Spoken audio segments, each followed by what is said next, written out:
Good evening. So fantastic to see all of you here tonight for our Durham Candidates Forum on Arts and Culture. If you would be so kind as to silence your phones, that would be fantastic. But if you would like to use your phones to post on social media, we love that idea. Please use the hashtag Durham Arts Matter. I'm going to open tonight by inviting Corinne from the Tilde Language Justice Collective to share information about our interpretation tonight.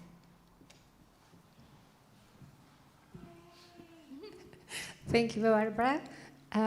Good evening. Hello, everyone. My name is Corinne Ganter-Luker, and my colleague Abraham is in the back, and we are from the Tilde Language Justice Cooperative. We will be providing simultaneous interpretation in English and Spanish. Hola, buenas noches. Mi nombre es Karen, mi cointérprete Abraham. Somos de la Cooperativa de Justicia del Lenguaje Tilde. Estaremos ofreciendo interpretación simultánea entre el inglés y el español.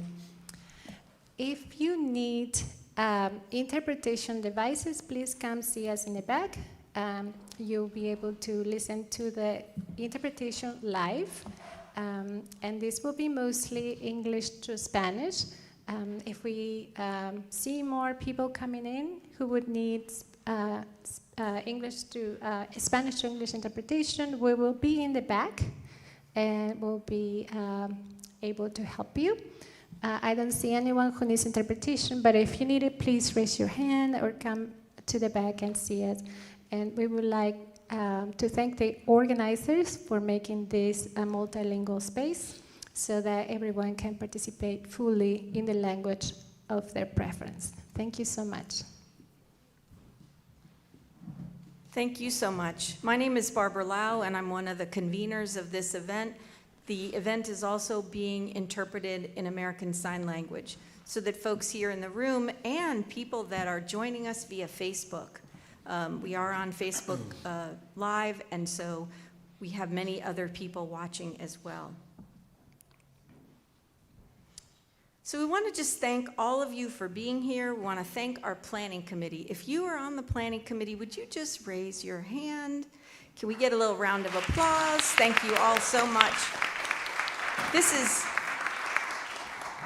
This is an ad hoc group of cultural leaders, and we really appreciate everyone's efforts to get the word out and to help make this as rich an evening as possible. We want to thank North Star Church of the Arts for hosting us on Facebook and for hosting us here in person. Thank you, North Star. They do have a donation box right over on the table. There's also water on the table. Please feel free to take care of yourself during this event. There's water and restrooms on this side of the room. So you might wonder, why are we here? History matters. Arts and culture matter in our community. They are core to our identity, past, present, and future. In our elected leaders, we need champions for the arts and culture communities, of which many of us participate, and many people in Durham participate. I'd now like to invite Danny Calhoun, who is the operations director here at North Star Church of the Arts, to share a land acknowledgement.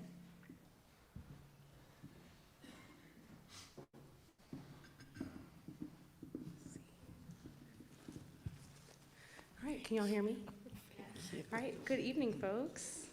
Good evening. Hi, my name is Danny. I use they, them, and she, her pronouns. I'm the operations director here at North Star Church of the Arts, a sanctuary for marginalized creatives and those who bear witness.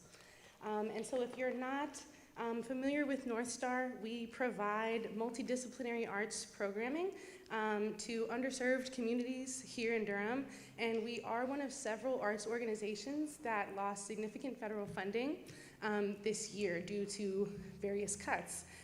So we would invite y'all, if you're interested to learn more about North Star, to visit our website.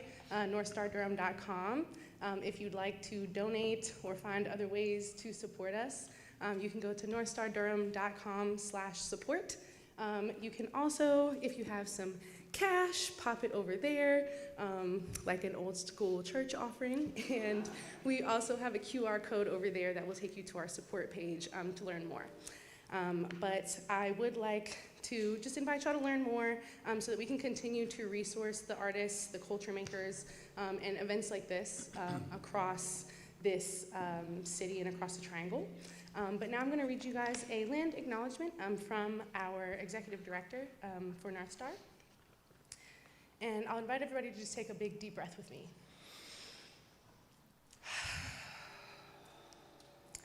We want to take a moment to acknowledge the people of this land and of all lands who have been harmed by systems of dominance, colonialism, and imperialism. From the Ino and Tuscarora, who were the original stewards of this land, to the Saponi, Occaneechi, Chira, Shakori, Lumbee, and Catawba people across the state, and to the past and current present-day people of Sudan, Congo, and Palestine. We honor the lives and deaths of those we've not been allowed to mourn. We stand in solidarity with oppressed people across the globe, and we fight for their freedom, for we know it is bound up with ours. Thank you very much.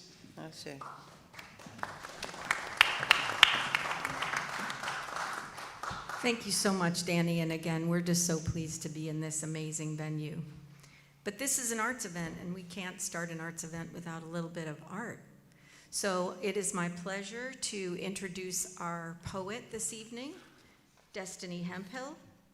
And Destiny is a chronically ill ritual worker and poet living on the unceded territory of the Ino Occaneechi Band of the Saponi Nation in Durham, North Carolina. She is the author of the poetry collection, Mother World, a devotional for the afterlife. Welcome, Destiny. Wow.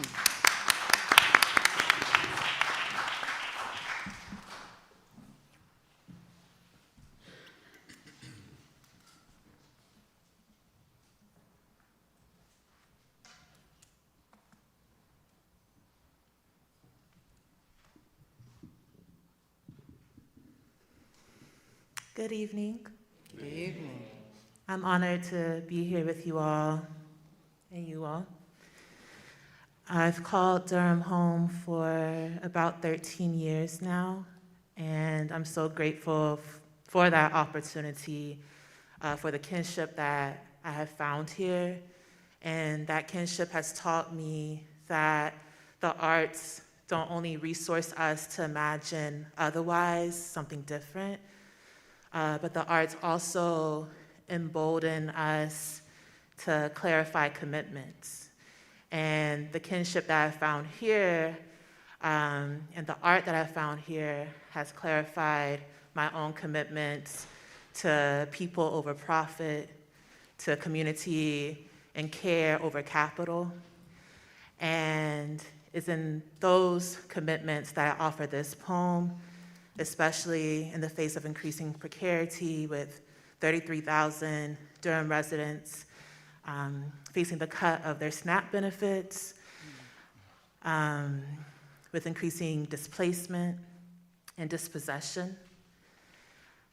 And so that's in the vein that I'm offering this poem, and it's in commitment to the people of Durham. This is Apocalypse Song number 33, A Prophecy of Care. Here, we got you, we look out for you, we always looking out. We see you because we be feeling you, because you touch our hearts, you move us, and when you be gone, we notice and we be missing you. You ain't even gotta worry, ain't even gotta worry when we indebted to each other, indubitably. I'll take care of it, we say, I'll take care of you. We beholding you, we behold you. This is our bond to each other. We bonded to each other. We bound up with one another and unbounded by each other, made boundless and bountiful with each other, made abundant through each other. We'll look for you. If they tell us to go, we'll stay, we'll look out for you. We ain't afraid to turn back and reach out for you. We'll turn to salt for you. You are kin, you are bond, you are covenant, this our coven. You feel how our reverbs. This ours, this right here, this here be ours. We gathering together to usher something altogether new. But we ain't new to this. No, we true to this. We've been new this mutuality. We've always been taught how to do this. You remember how your mama and my mama would be playing that game where they would see who could pay first for the check, or my mama would be buying just a few things for the house. But then your mama would already have her cash out to slide it in the cashier's hands while my mama was still looking through her bag. And it was never about paying back. They could never pay each other back. It was just about giving because the giving felt good. So they were going to keep on giving. And what about my grandpa who had chickens but would still trade grains in the soap he made for your auntie's chicken's eggs?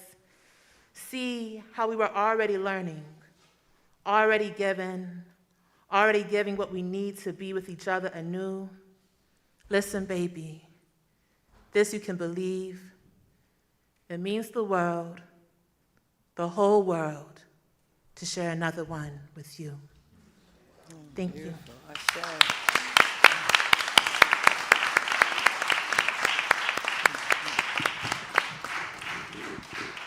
And now the indomitable, amazing Yvonne Coleman.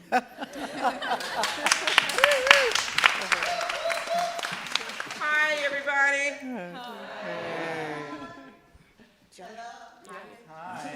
This is the South, right? Hey. There we go. There we go. Thank you so much for being here. I am still Yvonne. I want to recognize a couple of people who have helped make this really possible. Certainly there were a number of people involved, but I want to single out Angel Dozier over here. She's a backbone, and her crew, and we think we could do it without, someone like her, but you never can, so we want to thank her. I also want to recognize Margaret DeMott and Katie, who's the new executive director who couldn't join us. And Margaret, we want you to stand up because we all want to thank you.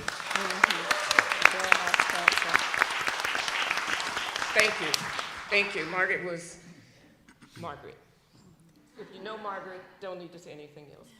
I also would like to ask those of you who are on the Durham Cultural Advisory Board to raise your hands, please. These are people who are advising the City Council and the County Commission on cultural policy, so get them. And those of you who are on the Roadmap Steering Committee. Okay, these are the people that are going to take this plan. I said they're going to work for y'all. These are the people that's going to take the plan forward. So just want to really thank you all for your work. Our format tonight is very simple. We want to ask the candidates to give a 1-minute opening comments, and our moderator will then ask them questions. They will have 90 seconds.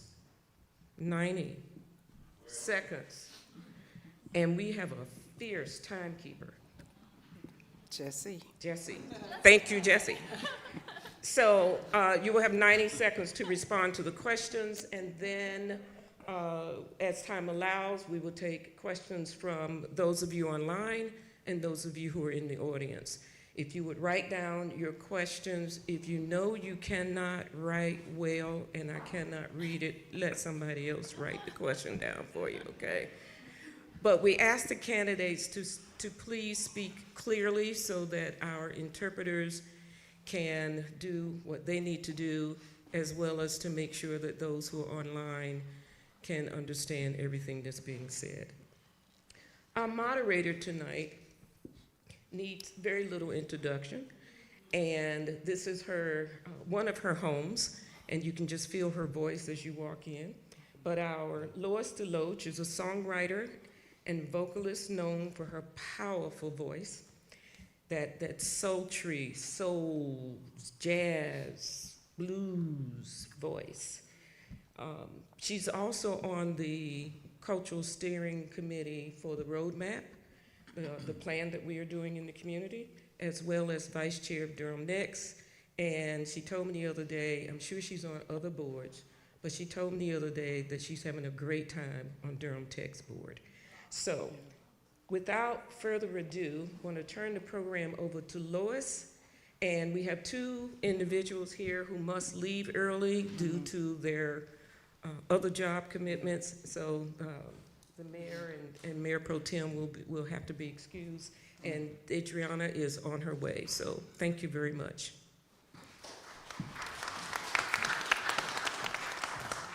Thank you, everyone, and good evening, and welcome to North Star, and welcome to this candidate forum. We are delighted you are here this evening for this very important conversation and information exchange.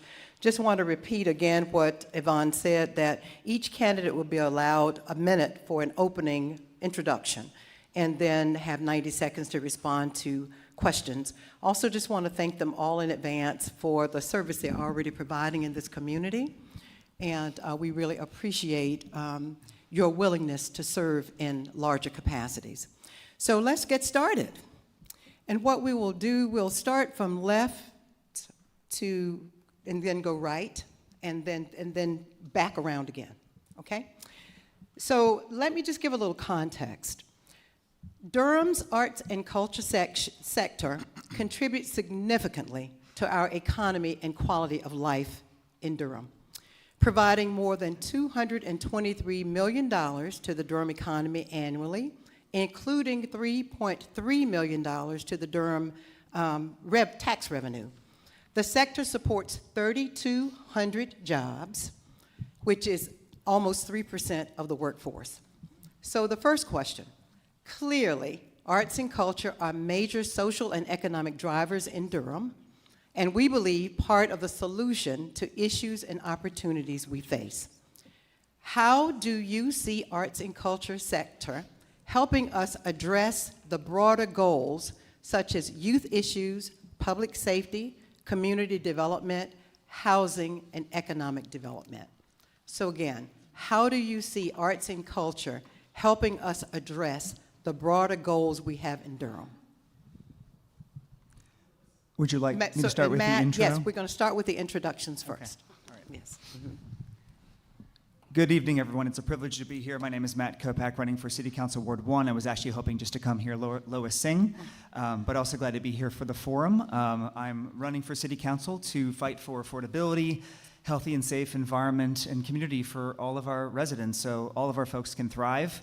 I just want to say in my opening that growing up, being able to participate in the visual arts and music, principally through singing, really helped crack me open and access parts of myself that I didn't know that I could tap into, and have been really important motivators and drivers throughout my life. Being able to live in different parts of the US and around the world, and finding connection through various cultural practice shows me how it can can connect and bind us to each other wherever we are in the world, and however much difference we may see between us.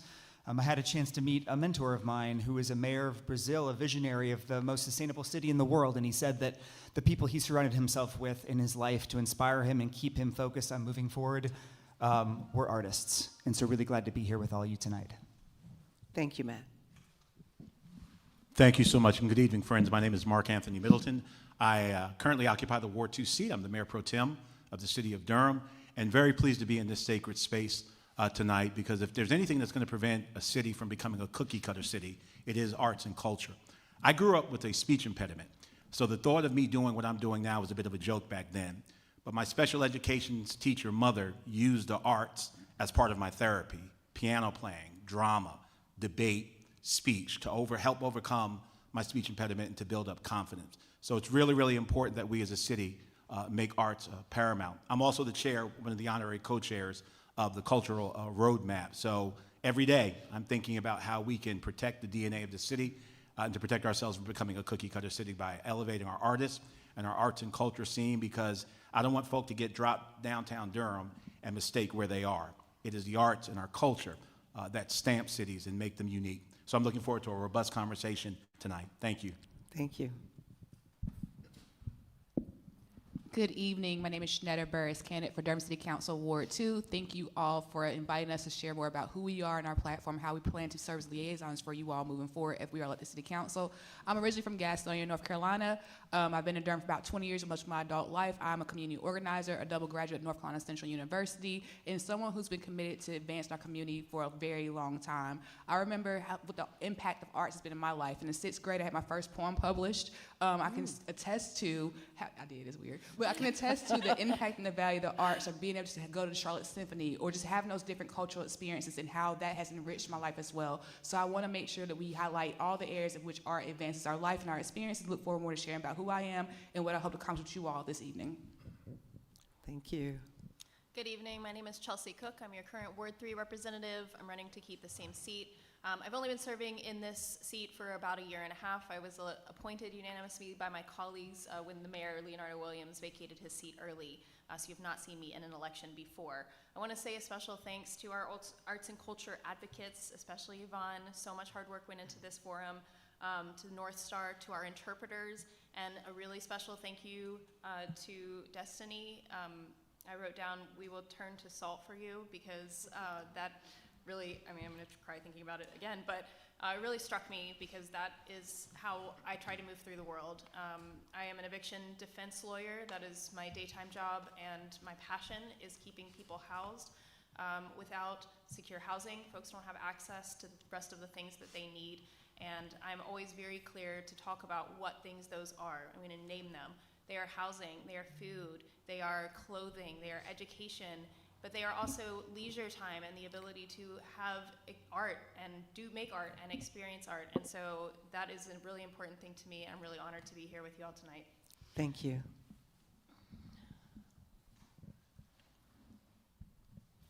Hello, my name is Diana Medoff. I'm running for the Ward 3 seat. So I think that I'll start with me. My background, I'm a teacher, and most recently teaching at Duke School, teaching 3rd grade, and in 3rd grade you learn about your city, and teaching my students about the history of Durham and how it turned out development wasn't always done in the best way, that they would learn about this thriving Hayti Black Wall Street community, bring in Preservation Durham, and they would learn about how the development of Highway 147 fractured this community. So a big part of me wanting to come out and do this, try and help figure out how to move forward with this growth and change, is to make sure that we are protecting our long-term residents and our green spaces. Being here tonight and talking about the importance of the arts, it is such an incredible way, especially with everything going on in the world, as a way to really appreciate how our diversity is our strength. Thank you, Diana. Good evening. I'm Anjanae Bell, and I'm running to serve you as mayor of Durham. I'm home. We've been in this process for some months now, myself for a little over almost 2 years, and I'm home. I'm an artist, and being able to conclude all of these forums in community is extremely important. I am over 4 decades old, and my earliest memory started as an artist. And my life, this is my life's work. So even in this campaigning process, I've often said many things about it are a part of a creative process. And so I would just say I'm home, I'm with my people, and this is the work that I've done for all of the years of my life, most recently in terms of my serving the state as director of dance. And so I'm here, and thank you. Thank you. Thank you, and good evening, everyone. Good I evening. am Mayor Leo, and I think we're both home. Actually, many of us are home. I remember the last election, when the topic came up about hosting this forum. It was a breath of fresh air, because we talked about everything in the sky, but some of the things that are most important to us, and that's our arts and culture. I say we're both home because I fell in love with music in the 3rd grade. I knew I wanted to be a music teacher, and that's exactly what I did. I came to Durham to go to college, two-time graduate at NC Central. I majored, and I know many of you may know me as a restaurateur, but I was a band teacher. I taught music. My degree is in music education, music history and theory, and in those 2 times I became Teacher of the Year, was a Teacher of the Year as a music teacher. And I've used the arts to generate my leadership, and that's what I carry into this. If you can run a classroom, you can run a city. Thank you. Thank you. And if you'll hold the mic right there, thank you, Mayor. The question that I was very anxious to ask, how do you see arts and culture in Durham, the arts and culture sector, helping us address Durham's broader goals, such as youth issues, public safety, community development, housing, and economic development? Any range of things. All the things. Thank you for that question. I think that the moment that we take arts and culture and just segment it out as one individual thing is the day we begin to make it the biggest mistake ever. Arts and culture has to be the DNA that's intertwined with everything that we do. I have seen our young people thrive and come to life when we expose them to their emotions through music, through arts. There's just other ways of being able to express themselves beyond science and math. But if you think about it, the arts is intertwined in every discipline and subject matter there is if you're teaching it right. So one, it can bring our community to life. And life is what we want to preserve, isn't it? When we think about safety, it's all about preservation of life. When we think about expression, when you think about telling the story of your community, you can go into schools right now and see murals on the wall. I was responsible for many of those in an exchange program with artists from Dominican Republic.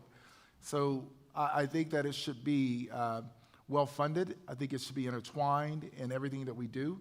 And I think that it should play a vital role in how we tell the story of Durham, past, present, and future. Thank you. I've witnessed the power of the arts. As an educator, my first stint was, my first real stint after university was Southern High School. And that was important for me because it wasn't so far outside of university and high school. But a lot of my students, my classroom was their saving grace. Dance, my saving grace. Now that we have labels and things in terms of mental health, I realized that movement was the way that I closed a lot of gaps. And my commitment to arts and community is because many people fall through the cracks. And arts are the way that it binds, it preserves, it lifts. And so in all the ways, whether it's thinking through how we approach development, me returning here, this is about safety. Those spaces, we as artists are important, and being able to see that through community, from our youth to housing to economic development, the arts is central to every single thing that we do. I've seen it locally and across the state, and actually internationally. Angel, we were in Spain together. It is the most important thing to binding and preserving community, especially with our young people, and I am a product of that. Thank you. Diana? Everyone needs to feel success. Some people feel more success in academics, some people feel more success in sports, and others feel it in the arts. It is important for us to be funding all of these things so that everyone has the opportunity to find that community, find that belonging, find that self-worth. My 14-year-old was not finding himself as excited or as adept at sports. And when he was 9, he started dancing. And he's a ballet dancer and found community, found belonging, found so much this talent and this passion. It's amazing that he had that opportunity, and dance classes are expensive. We need to be making sure that everyone has this opportunity, that make it accessible. Our current rise in our crime rate, our youth crime rate, shows that we could be doing better. We need access to the arts because it will also help us have a more creative and competitive workforce. As a teacher, I often used creative problem solving to enrich or remediate the curriculum for my students. Companies are looking for people who will have this flexibility of thought, and they will pay for it. And those good jobs will pay for stable housing, food security, and the ability to thrive. The arts aren't a peripheral to city government, they are part of it. I look forward to finding ways to continue to invest in them. Thank you. Thank you. Chelsea Cook, Durham City Council. I hate saying great question after all of the questions of all of the forums that we've had, but this one particularly, we're out of order a little bit, but this one particularly, I read it as I was preparing for this forum, and I love this question because we talk all the time about housing, about economic plans, about violence and prevention of violence and community safety, and there are all of these pieces that are sort of running throughout all of those topics, and one of them is art. And so I love thinking about it with art as the center focus. How does it impact all of these other things? So a lot of my ideas, I think, around community safety specifically, really highlight this. Talking about after-school programs, we're talking about summer camps, and a lot of those center on creative spaces for youth, for young people, and just giving young folks things to do and giving them a space to exist and community to exist in. Economic development, we're looking at tourism, we're looking at diversification of our taxes, right? I mean, this is bigger than just like having a nice thing to do downtown, but like how do we actually support our city budget? And if we can draw even more, I mean, we already have great tourism and it's a lot because of our arts community, but if we can allow that to even shine further, then we get a little bit of weight lifted off of that property tax burden.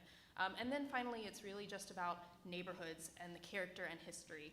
And so we know that if we engage with our neighbors, that it creates a safer and a better and a more robust community. And that's what I want to see for Durham. And the arts are one of the many ways that we have to facilitate that. So thank you for that question.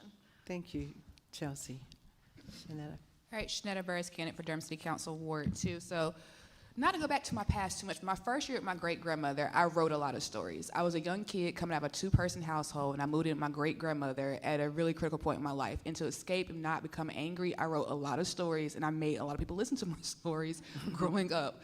Gotten better about that. So I think about the impact that art and expression has had on my life, particularly as a young person who had a devastating some points of my childhood being very devastating, and how art gave me the right to express and tell stories. That's what art does in our community, storytelling. It builds humanity for each other. Also, it captures history as well. It shows where we've come from, where we're going. So art is very valuable. I really want to make sure that our young people have access to the arts, because research shows that you have higher test scores, more social cohesion when you have early exposure to arts, but there are disparities in who actually has access to the arts. And we know that many black and brown children are the ones who are within those disparate communities. So we want to make sure we close that gap. A major part of my platform is around youth engagement and figuring out more ways to engage our youth. And I think by exposure to arts is really important and critical. But also arts is a major economic driver in force in our community. So it's incredibly important that our local artists, the ones who are capturing our history, capturing our future, telling us what's going to happen, are able to live in our city. And that they actually have access to safe, quality, and affordable housing here. So it's figuring out how do we leverage all the tools in our toolbox, how do we work with existing structures to make things better, but how do also elected officials serve as liaisons to make sure to connect all the dots in their capacity to make sure we can improve upon our art system. I saw your hand, sorry. Thank you very much. Thanks, Shanetta. Mark Anthony. The reason why cathedrals have stained glass windows is because parishioners and believers couldn't read, so they used art to tell the story. Music, art is informative, art is also inspiring. Anybody ever been ready to cuss somebody out, but then a certain song came on and changed your whole mood? It's hard to be mad at somebody when Earth, Wind, and Fire is playing. So art is instructive and it's transformative. But as a government, we have to be very careful with art, because art is cool until it pisses you off, right? So as a government, we've got to spend the money and allow it to be organic and insurgent. When did you first fall in love with hip hop? Because sometimes governments want to tell artists what to do and what to produce.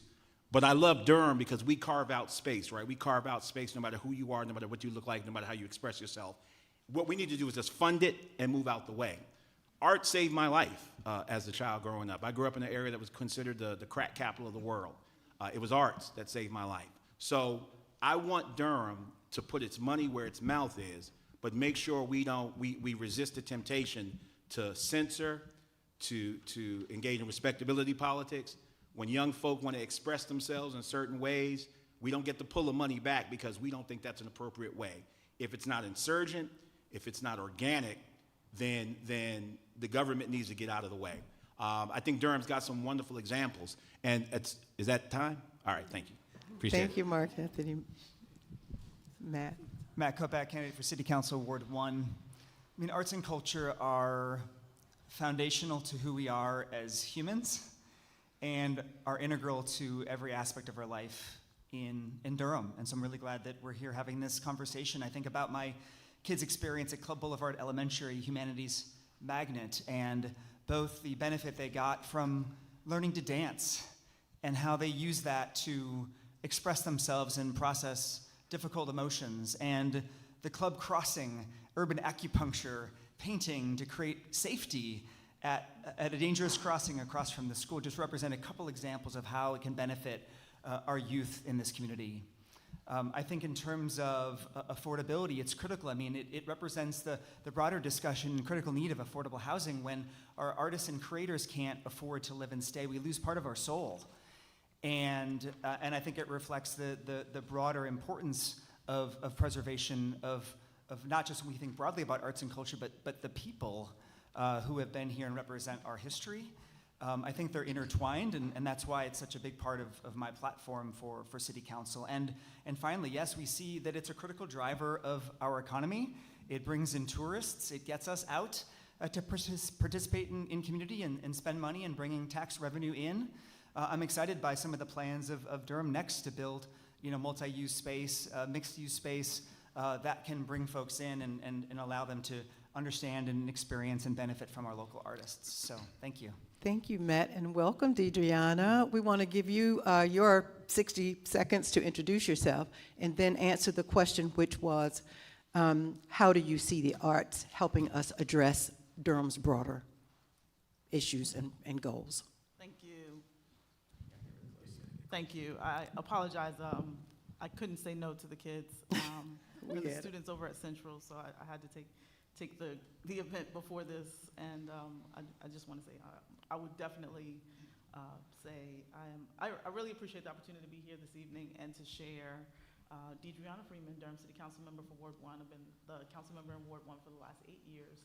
I've been an arts advocate for as long as I've been in the Golden Belt community, knowing so many artists, whether visual, performance, or spoken word, and so just so many varieties of art platforms. I will say, I want to make sure that I'm tied together, but I will say that it's the work that I did in community with Durham Children's Initiative that informed a lot of the pushes I made around creating opportunities for youth to actually do art in our community. And so, pushing for plain art and plain art on the ground and mural art on the walls, opportunities for youth in community, just $60,000, for the summer to do 6 different neighborhoods, $10,000 a piece. Those are things that our children will remember as they grow up. And so making sure to create those opportunities has been really important for me. I have to say that it has not been met with as much support from the rest of the council, and so it hasn't continued. But I continue to press on things like that. So whether it's the plain art around our utility boxes or support for artists, entrepreneurs, the opportunities are all in abundance. And if we don't take advantage of them, we miss out as a community. This is the culture capital of the Triangle. I don't want to be in a big box city. I want to be in the culture capital, and that means making sure that our artists are well supported, well funded, and it's not like it's a separate one-off. I think every single department within the city of Durham has an artist piece in it, and it's the way that the brain creatively thinks that creates that alternative approach to the way that we're designing programs, policies, or what have you. And so just making sure that it's not off on the side, it's incorporated into everything is my main focus, and I think that the programs that we develop, as long as we do that, we'll have success. Great. And if you would keep the mic there a little closer to you, because I'm going to have you answer this question. It's sort of a follow-up to something you just mentioned, and Yvonne mentioned the cultural roadmap group. So the emerging cultural roadmap, which is being developed with input from community members, artists, cultural workers, elected officials, and others. That roadmap calls for a substantial increase in city and county funding for arts and the arts sector.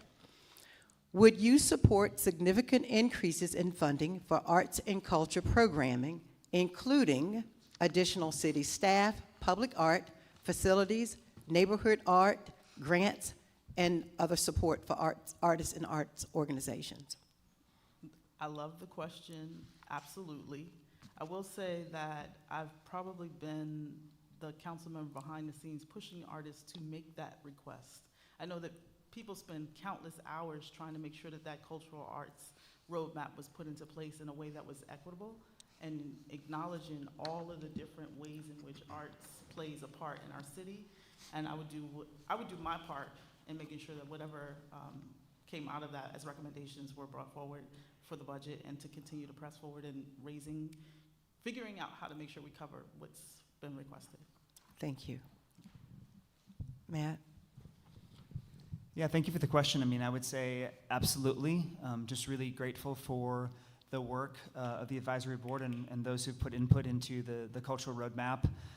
It really does set forth a vision and a path that we can follow for much greater investments in facilities, support for artists. And, I think it has to do both with having, affordable spaces for artists, thinking about more access to live work spaces, which gets into how we think about planning the future of our communities and what folks are allowed to do in different kind of mixed-use neighborhoods.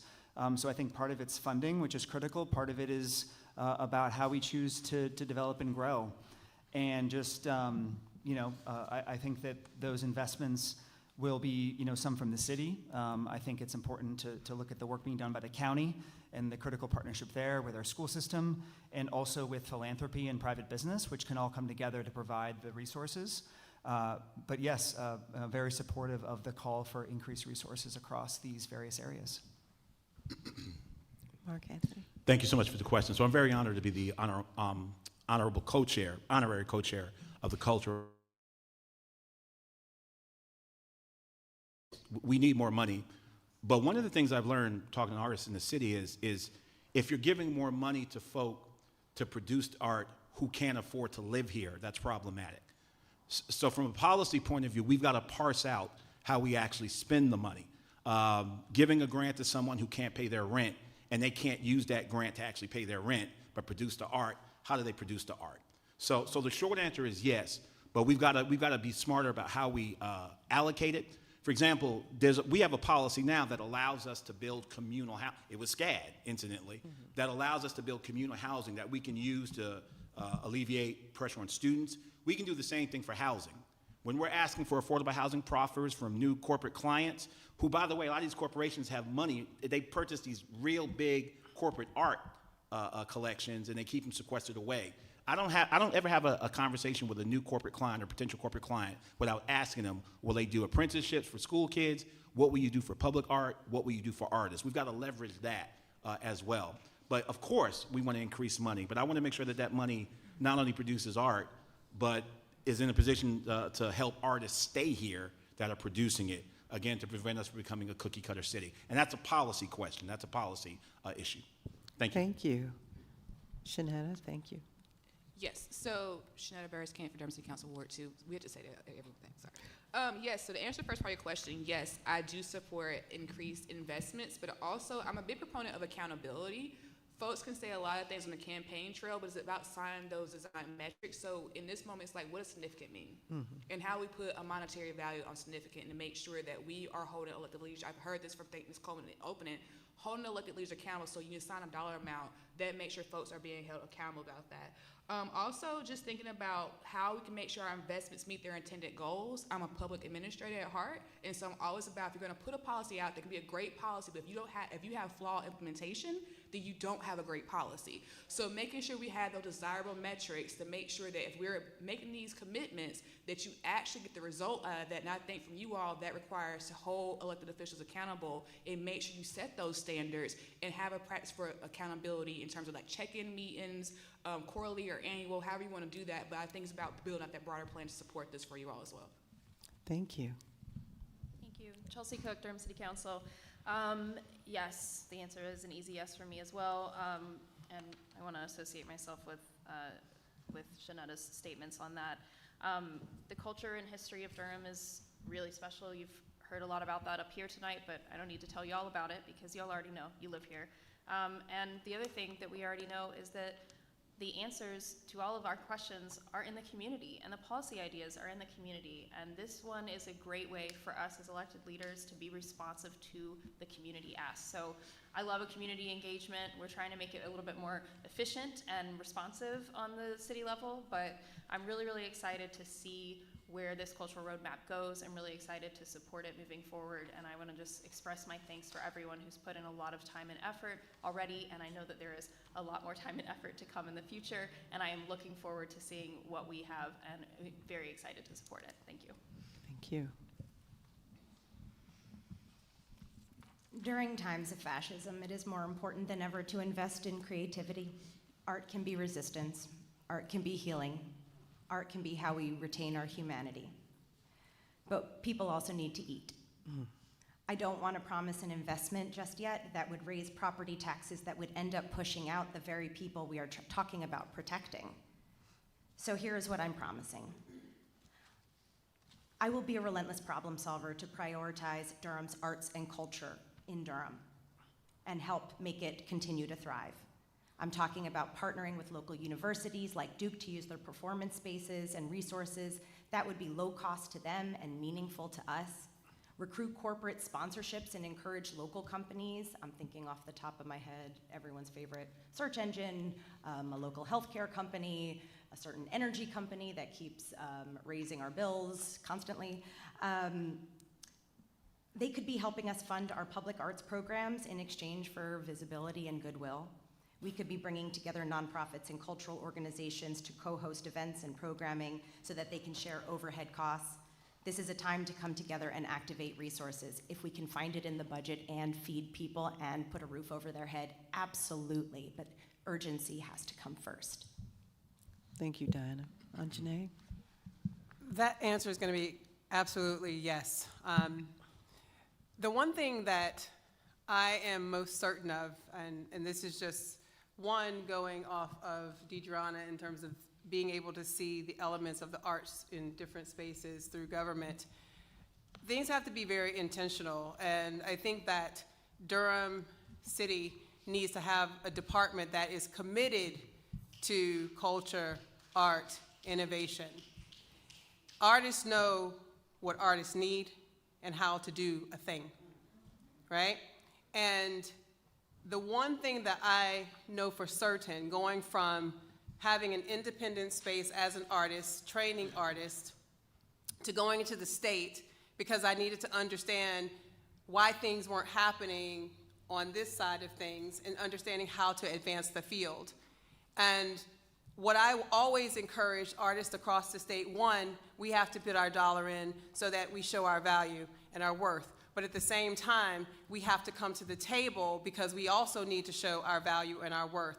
And so when it comes to funding, absolutely, artists, we know how to do what we do, and we know what we require. I do believe in oversight. I believe that if the city is involved in terms of resources, absolutely, we need to be able to say, if this money is given to you, have you done what you were supposed to do? That was my job.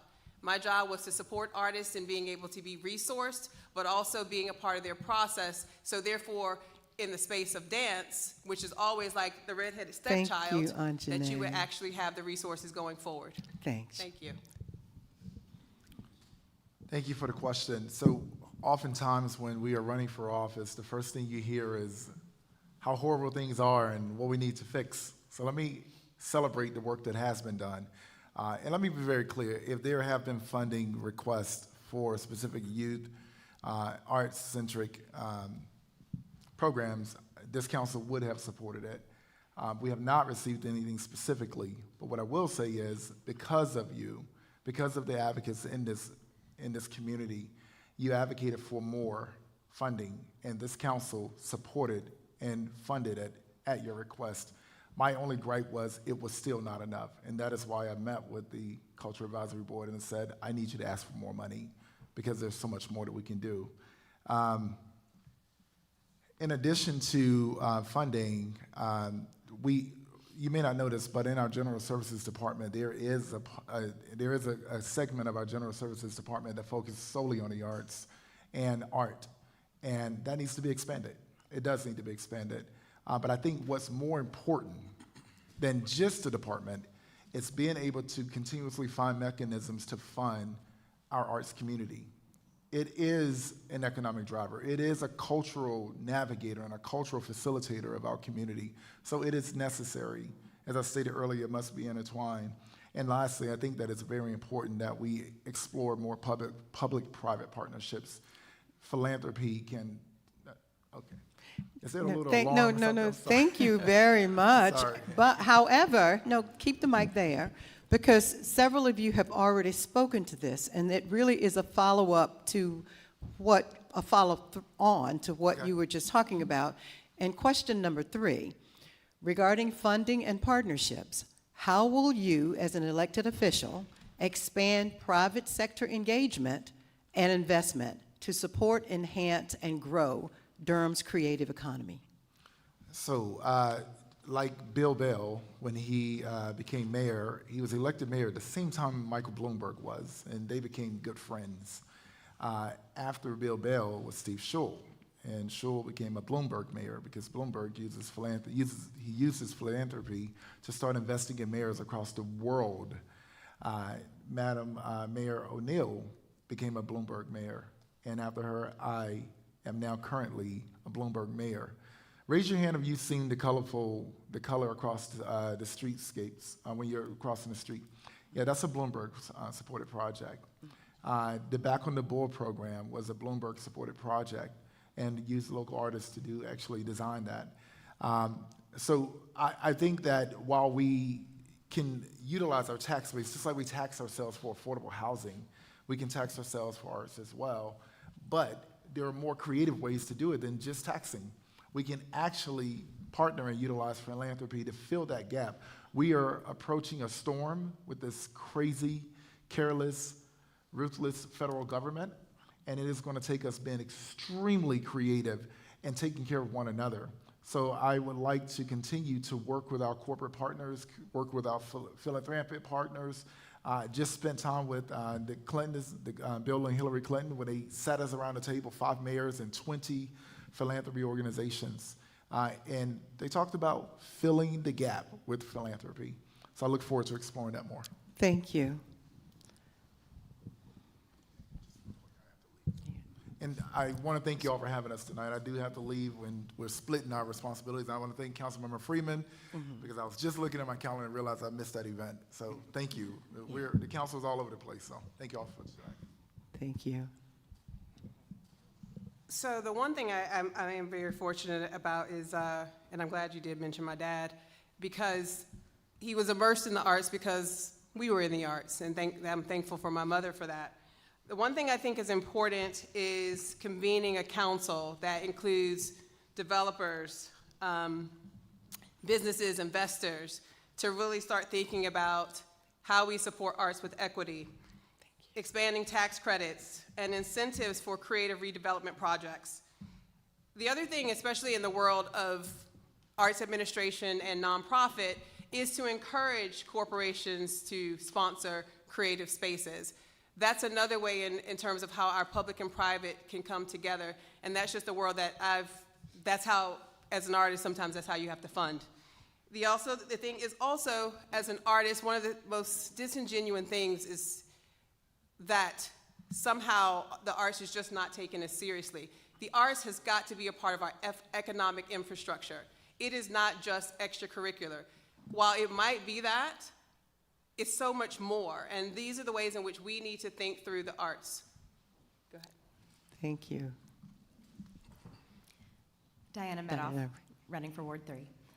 Part of the job of being an elected official is being an ambassador and champion for the city. I have the capacity and the desire to be able to do that. Do you know which weekend brings in the most money in Durham's economy? Duke's graduation weekend. We need more opportunities like festivals and other types of events that bring people to Durham and spend their money here. That will help enrich our public programming and directly benefit our local small businesses. In the beginning, during the opening, I was talking about how diversity, we know that diversity is our strength here in Durham, that art and the arts can really offer an opportunity for mirrors and windows, mirrors where you can see yourself, your own identity, your own culture in whatever art is around you, and windows learning about others. And we need to we have such a rich arts and cultural community here in Durham, and we could continue that. We are known for our thriving arts community, and Durham deserves council members that will proactively work to keep it that way. Thank you, Diana. Chelsea? Chelsea Cook, Ward 3, Durham City Council. We have to have really honest conversations when we're talking about funding right now, because we are looking at massive cuts on the state level and on the federal level. And we have to be honest about that, and we have to think about strategically how we can be creative with the money that we have, and also how we can lean on our community partners. I've been in conversation with foundations, with for and nonprofits across the city. If you have been thinking about stepping up, or even if you've already stepped up, we are gonna need more. Durham needs more right now, and that's just what it's gonna be. So I like the idea of sponsorships, of getting folks to invest in art, but we have to have really honest conversations. We have to be able to sit down with our community partners and talk about that. One of the creative strategies we can do is to ensure that the funding that we are doing is going local. So I'm talking about making sure that when we are commissioning art projects as part of other things, that we are using local Durham artists, that we are pouring funding into our local Durham festivals, which are incredible sources of revenue.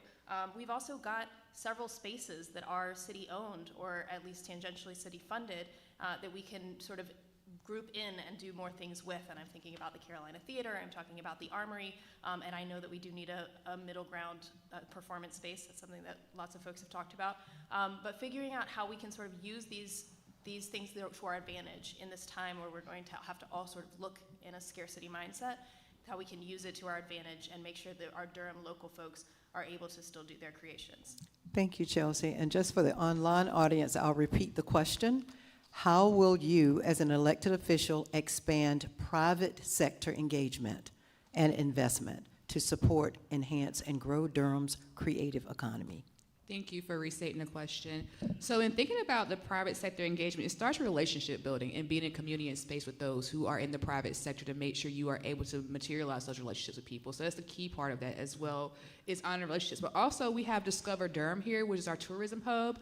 And so being intentional about what that looks like with our relationship and how do we attract folks to come to Durham, to come to DPAC, to come to Carolina Theater, to come to some of these local shows, even thinking about Hillside and what it attracts from nativity every year. So how do we actually spread the word far and wide to make sure people want to come to Durham and have an ecosystem that supports that? I think there needs to be more synergy, and I know I'm going fast, so I'm trying to get it out for the timekeeper, but creating more synergy. This summer, I think about a time where we had Phoenix Fest, Missy Lane's block party, and another event all on the same day.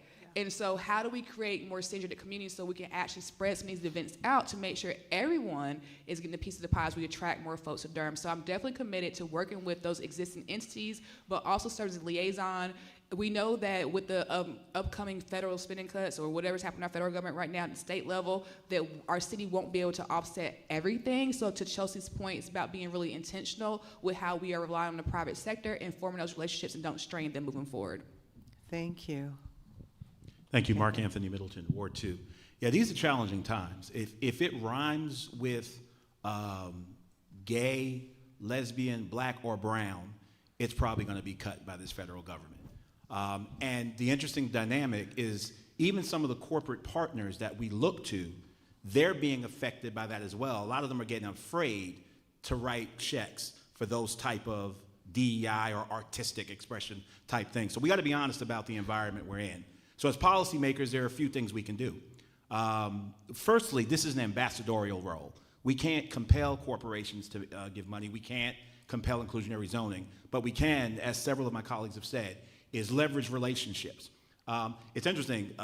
When DPAC was first proposed, we weren't checking for DPAC like that. There was a lot of pushback against DPAC. And so there's this dichotomy and tension between corporate level art and what is organic insurgent art from the people. So that's the tension we have. We're going to have a real, honest municipal conversation about that as well. But anytime I talk to a prospective corporate client who wants to move to Durham, there's two things we're going to talk about.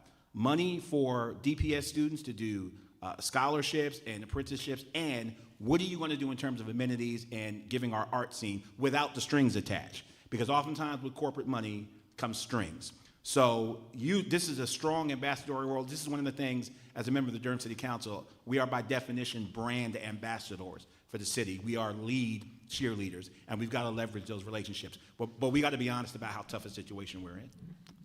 Thank you. And I have to go, so please forgive me. I have other responsibilities. I honor all of my colleagues here, and we'll talk again soon. Thank you so much. God Thank bless. you for being here. Matt? Yes, Matt Kopak, candidate for City Council Ward 1. So as a long-term employee of a downtown business, Burt's Bees, leading sustainability and community engagement, I was really proud for some of the engagement with the arts community, including producing the bee mural that's on the side of the Hill building on the American Tobacco campus, as well as working with local metal workers on the construction of North Carolina's largest observation beehive, which I think is a source of great education and joy for folks of all ages, and I think it's an example of the sort of partnerships that are possible. I was also proud to be a multi-year YouthWorks host for our youth, and I think there could be a similar partnership model with our employers, whether it is the provision of space, or commissioning work with local artists to be able to help support, particularly in a tough economy. I think these partnerships will be even more critical. And so I'd love to be an ambassador and take advantage of some of those relationships in order to establish more of that connection between the private sector and our local artist community. I love the work being done by Durham Next in thinking about how this gets built into space making and facilities. And I think that's another critical way that businesses can provide support in addition to funding. I also just think that we'll support the creative economy. The more we create joy, and we do that so well with our festivals. There have been some great ones recently, like Black August in the Park, and perhaps one of the happiest days in Durham, Barktoberfest, sponsored by Tito's, which I guess is another opportunity for private sector connection. But I do think bringing people joy through festivals is another great way to partner with the private sector. Thank you. Thank you. Deidreana? Thank you. The benefit of going last is hearing of quite a few good ideas and then also incorporating them into yours. I will start off by saying that it's incredibly timely that we do have our new Workforce and Economic Development Director, Joshua Gunn, in place, who has a very deep, rich history steeped in Durham around the creative arts and business. And I think also what I do appreciate is the opportunity to listen. And so I'm looking forward to the opportunity to hear from artists in our community and to hear some of the ideas around what it looks like to create equitable partnerships first, but then also layering in some of the things that we heard here today, like creating development projects that encourage, artists' engagement, and then also the kind of understanding, it's not just those city-owned properties, but it's also city-owned partnership opportunities like the DPAC or even the Hayti Heritage Center, even the Whistle Stop Tours. There are so many pieces in our city that could be put on the board, but I wouldn't leave out the small businesses that are there, like the Fruit or Core, or even all the cafes that are hanging artists work in their space. kind of turning that on in an online collaborative centric way could be a way to move forward. And I would look forward to kind of creating some sponsorship opportunities for organizations like Wells Fargo, Chase, JP Morgan, and I would go on, but I've been stopped, so. Thank you so much. And these really are terrific responses and ideas. With the mic still there with you, Deidreana, sort of a follow-up to something that was raised earlier. This is a yes or no question. And after this yes or no question, we'll move to cover some of the audience questions that I hope to have up here at the table in a moment. And the question is, would you support use of publicly owned space, specific spaces, at 505 West Chapel Hill Street or the current Durham School of the Arts campus for arts use? Yes. I can't see why we wouldn't. Durham School of the Arts history would still need to be told, and I would imagine that a lot of that would come in the form of art. So, and then at 505 as well, yes. Yeah. And I would say at any location, I would conceivably be open to artist support. Yes. Yes. Yes, and even when it's not the main component, it needs to be a component of all of our development. I'm thinking about our rail trail and the Stuyville Memorial Project that's going to be part of that. So even if it's not the main component, we can absolutely incorporate it. Thank you. Yes. Yes. Thank you very much. So we'll move now to answer a couple of the questions from the audience, either here in the room or online. And again, thank you all so much for being here. This is just a beautiful, full gathering, and we really appreciate your time here this evening. The question is, would you seriously consider offering subsidies, tax incentives, to commercial property owners to offer affordable rental options for artists, and to landlords to offer subsidized rental rates to full-time artists to encourage Durham-based working and living?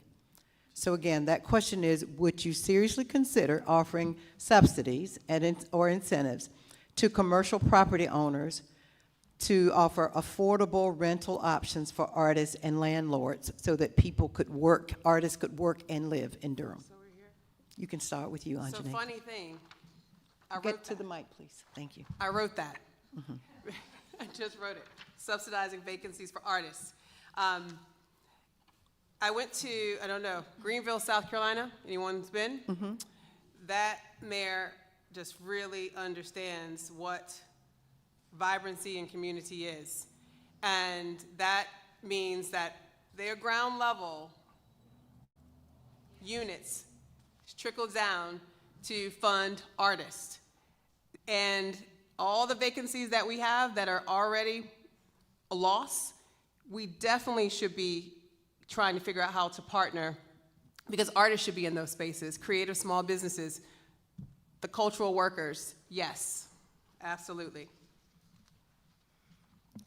Yes, I want to acknowledge that we're pricing out our artists and cultural workers, but we're also pricing out a lot of other people. We need to make homes affordable for everyone. Right now, our regulations in Durham make it really easy for us to build expensive homes, but really challenging to build affordable ones. What we're seeing is our market is driving up prices and pushing out our long-term residents. Here's a different path.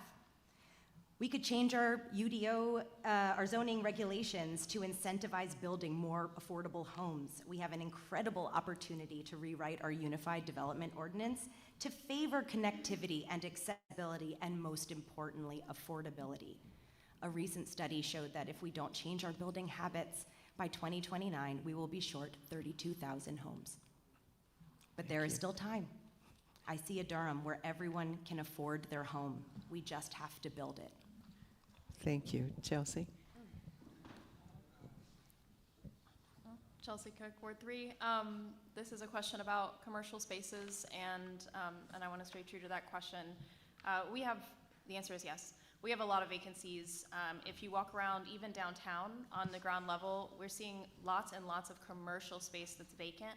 And I have I dream about this all the time. Like, what if it was filled with vibrant community art spaces? What if?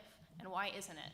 I do think some of this is putting pressure on folks because we know that we are experiencing all across the country, and Durham included, monopoly. Sorry, my brain is really tired. Monopolies, price setting that is keeping rents really, really high, and that includes commercial spaces that are inaccessible. So I would support this as an offset, but I also think that we need to talk really seriously with partners who own these buildings and figure out why the rent is so unaffordable, because the city can't be subsidizing things and just giving money to corporate building owners who don't even live in Durham. We can't be talking about that. Thank you. Shanetta?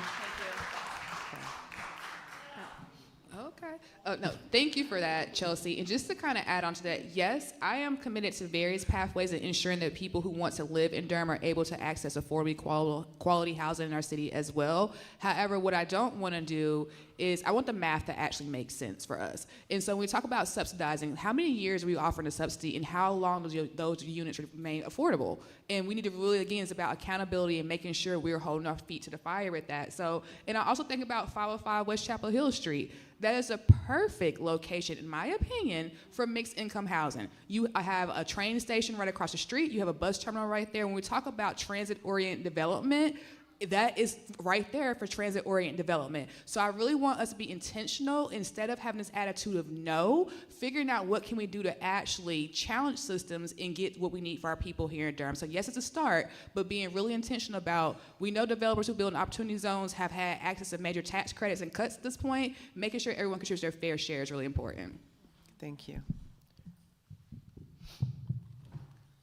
So I think it's an idea definitely worth exploring. I want to propose another idea too, is because the way our zoning is currently written, there's a push in certain areas to have mixed-use spaces, and there's evidence, which I'd like to also study further, that in some cases, developers will basically write their business plan and kind of their financial model just based on the residential piece, which is why we see evidence of commercial spaces being empty. And so I think we need to look at ways of the city, especially when there are cases of rezonings, to hold developers accountable to make sure that space is being utilized rather than being left vacant. There may be instances where, those sorts of financial incentives, which I'd rather see go directly to artists and creators and low-income folks that can help to subsidize rather than going to, the owners of large commercial properties. But it's something that's interesting and worth exploring. And I do think we have to be able to challenge systems in order to help support folks like our artists. Unfortunately, when you have cases like 505 West Chapel Hill Street, the system is our local government and our city council and our staff. And so we have to challenge them and ourselves as well to make sure that we don't have sites like that are sitting for 7 years. That can be affordable housing, that can be mixed income space, commercial space, and park space and other space. Thank you. Thank you. Could you repeat the question? So the question is, would you seriously consider offering subsidies or incentives to commercial property owners to offer affordable rental options for artists, and to landlords to offer subsidized rental rates to full-time artists to encourage or enable people to work and live in Durham? And my answer would be yes, if it were meant to be permanently affordable. And so, to be really clear, that would be the yes. The rest is kind of it's questionable around a lot of the affordability. Just acknowledging I live in a Golden Belt neighborhood, and that project was started by DHA selling the property to Rothschild, and then Rothschild building that into the space for the displaced artists from the west side, the scientific labs that were created, and moving them to the east side, and then kind of gentrifying the rest of the neighborhood, and then from there, pricing them out after 15 years because that subsidy went away. And so as long as we're making sure that we're doing permanent affordability, there's room for a conversation about subsidies. Otherwise, I don't think it's pertinent.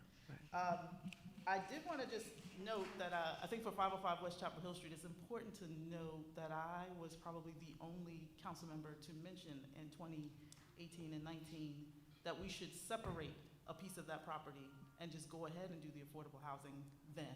So, Okay. thank you. Thank all of you for these responses. I'm learning a lot here tonight. So the next question, and we'll keep the mic there with you. I think we have time maybe for just a couple of more questions. And this is a very good one.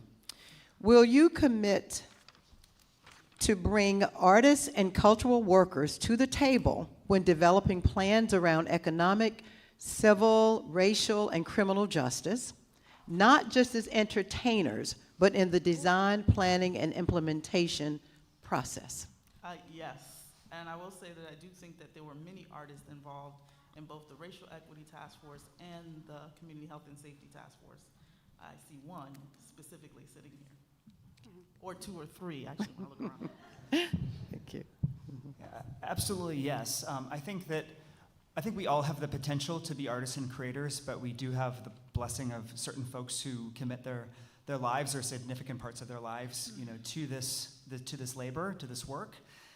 And there's really incredible research, even looking at a painting. There's a research that's been done studying kind of where people look when they look at a painting, and if you segregate into people who are professional artists or people who dedicate themselves to that or not, those artists see things that the rest of us don't see, and I think that's such a valuable perspective and skill. And so I started off saying that one of my mentors and idols, who was a longtime mayor, said in everything he did, he surrounded himself with artists because it gave perspective that he felt otherwise wasn't brought to the table. And so absolutely yes. Thank you.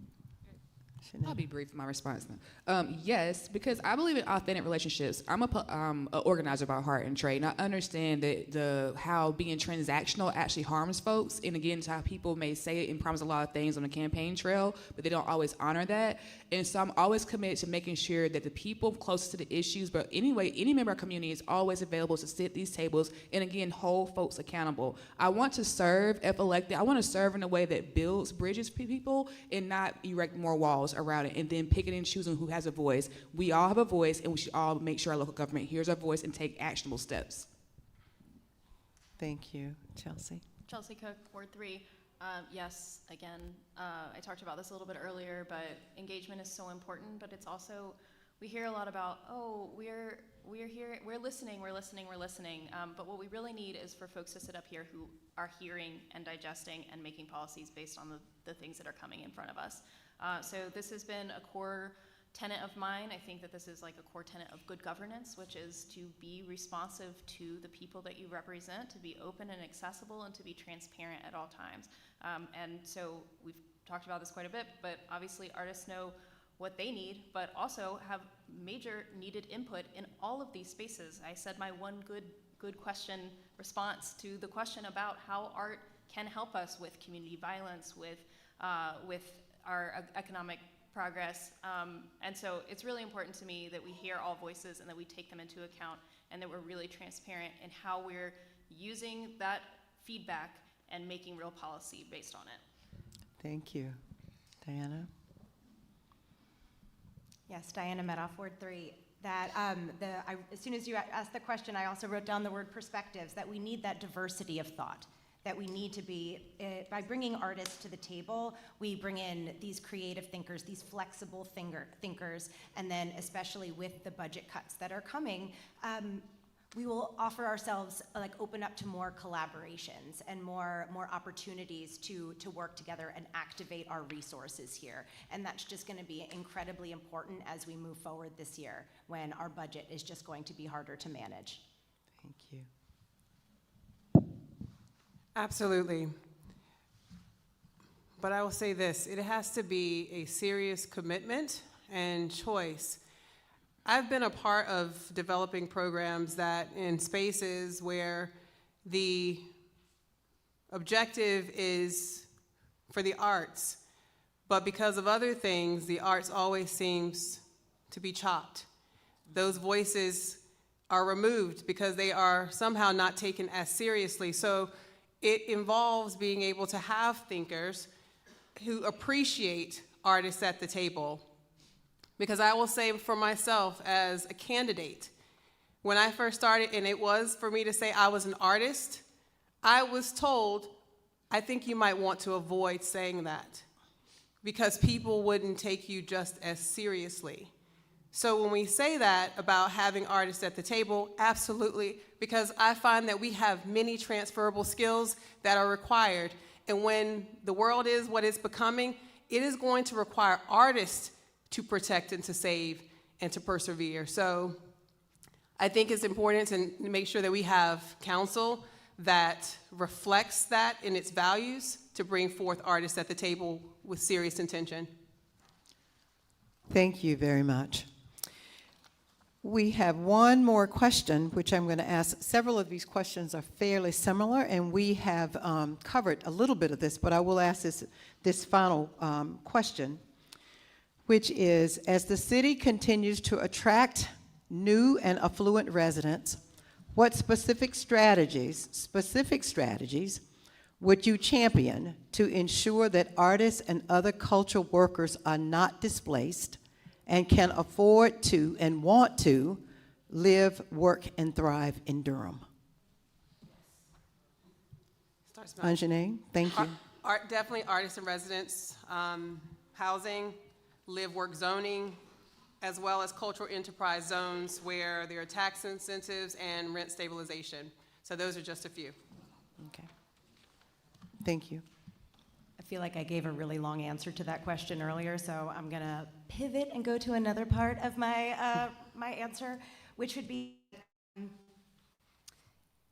when we're looking at for example, the 505, that there was a challenge, our city faces the challenge of navigating trade-offs, where there are people that were saying that we shouldn't build affordable housing, a mixed income space there, because we needed to preserve the facade, and we couldn't afford the developers didn't think it was a financially smart decision for them because they couldn't make as much money with the development. It wasn't a luxury apartment. So they ended up not being able to decide what's more important. They were trying to do both. And when you try and do both, you get neither. So we need to be electing the council that will make sure that we're pushing forward with these projects, making sure that we're putting the residents first. Thank you, Diana. Chelsea. Chelsea Cook, Ward 3. So this is a multi-layered process, but one thing we need to work on is making sure that housing stays affordable and that people have access to safe and secure housing, and that includes both rentals and home ownership. So continuing funding our eviction diversion, continuing to fund and ensure that it is working our homeowners assistance program, which has not been utilized as much as I would like to see. Recently, I introduced tenant protections. That was passed unanimously last meeting. These are all methods of keeping our naturally affordable housing affordable. But we need to have a really broad conversation about the goals of some of the folks who are on council and running for council, because there is a push to deregulate and to allow developers to come in and build in excess within a certain limit. And I am not anti-development, but what I am pro is in favor of development that works for Durham, that does not displace people who live here and ensures that the folks who live in Durham can continue to stay. So we have to support, we have to invest in, we have to encourage growth that serves this city. Thank you. Shanae. Kind of tough to follow. Chelsea's been reading my notes, but no, because I want to really highlight what Chelsea just stated. We have a lot of folks committed to jumping through hoops for developers without their own residents. We look at Bertie County. They were able to get workforce housing for teachers with the rent capped at $800. It's not about what we can't do, it's about what you're not willing to do in Durham. That's a real problem right now. So what we need to do is stop putting programs to say we have it on file. Why not expand the current offerings of the down payment assistance program to make sure we catch more people who need workforce housing?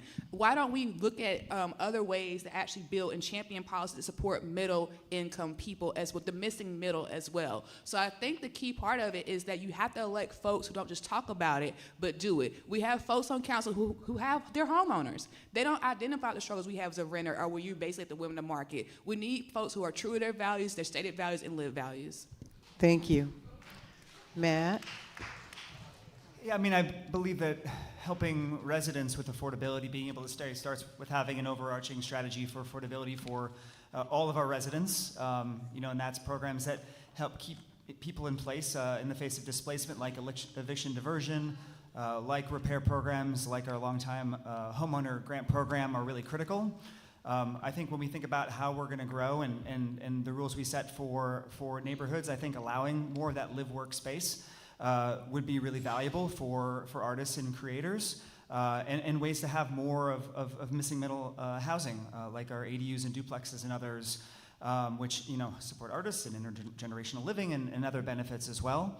And I would second the comments around artists in residence programs, like with the Durham Art Guild and others being supported by both nonprofits in this community, and also I know individuals who've committed to have long-term space dedicated for artists. And so I think it's looking across this room in the city as well to dedicate that space. Thank you, Matt. Deidreana? Thank you. I want to make sure that I restate exactly what I heard, which was growth that serves the city. I'm going to say it again. Growth that serves the city is a hard act to follow. Like, it's a hard balancing act to create when folks don't understand what serving means. And so I want to be really clear, like making sure that you center the people of this community is important. Whether they're artists, they're teachers, they're firefighters, whomever they are, they all need affordable housing, and they also need to make sure that there is affordable commercial space. And so if there is not either, then folks are priced out and displaced. And that's what we've continued to see. So when I moved to Durham, I moved for affordability. I bought my house at $54,000. I would not be able to buy my house. I can't move anywhere in the city. And so whether I'm a homeowner or not, I'm impacted. And that same impact that you're seeing is not limited because it's a whole economic system. And I will say that is tied to our food security as well, and acknowledging that SNAP benefits are not just going to impact the people who have SNAP, but it's also going to impact the people who are in the community who offer food. Yes. Who transport food.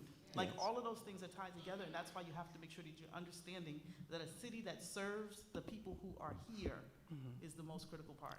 Thank you so much, Deidreana. Thank you. So Would we be able to come through one more time?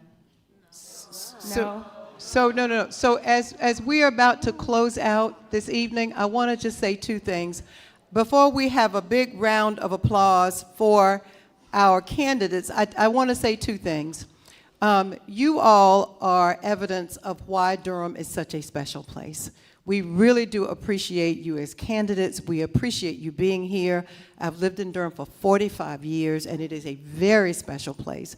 I would also encourage you, all of us, to build upon all this success we've had, as we look toward all this new vision and this great possibility, and to work together regardless of the outcome of this election.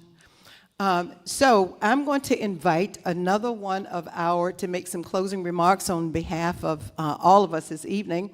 Monet Noel Marshall is a cultural worker and artist in Durham, arts administrator, and we'll ask her for closing remarks. And before she does, though, I will ask for a hearty round of applause for our candidates. Thank you.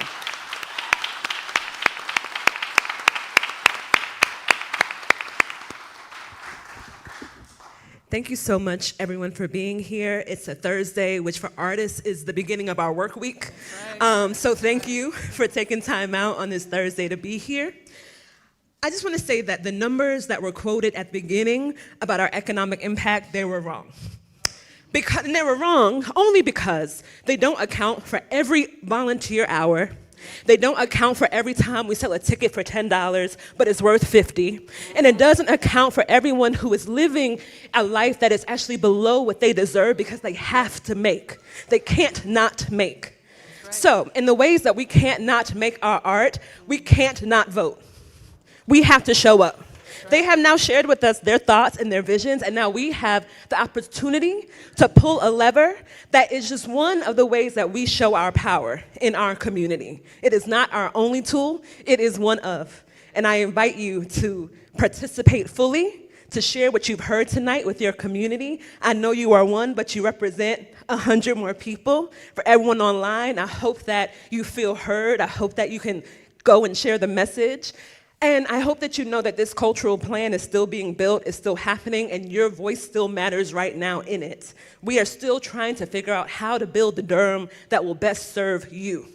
So, fill out the survey, vote.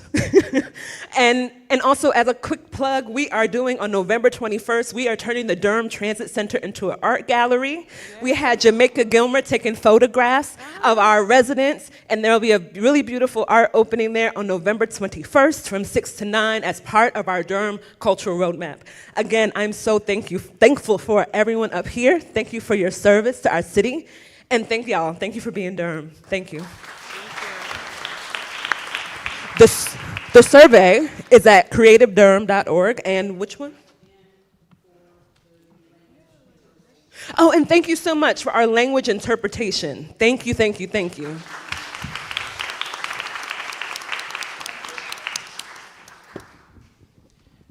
Safe travels home, and I think some of our candidates will be here for just a little while, and you can continue to talk with them.